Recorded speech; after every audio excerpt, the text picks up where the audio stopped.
This is my own version of pork broccoli. And that only means gusto ko ng sosyal pero mura. Start tayo by marinating our pork with calamansi juice, honey, ground black pepper, and soy sauce. Siguraduhin ibabat ito ng 30 minutes para sure na flavorful ang meat. In a separate pan, magsatay ka ng onions and garlic sa onting mantika.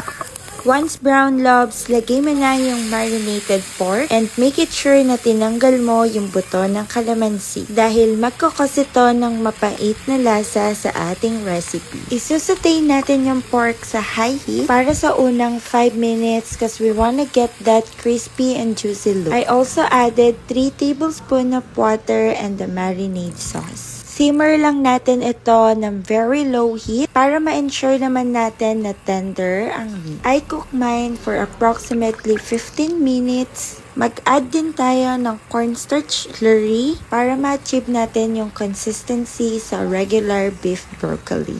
You'll know it's ready kapag thick na siya, so add mo na yung broccoli. Saute it for additional 5 minutes lobs. Don't overcook dahil mas masarap kapag may crisp. And look at that lobs, pang restaurant ang atake sa murang halaga. Kapag nakarating ka sa dulo ng video na to at nagustuhan mo, pindutin mo na ang heart button. Thank you so much for watching, loves. Kain tayo!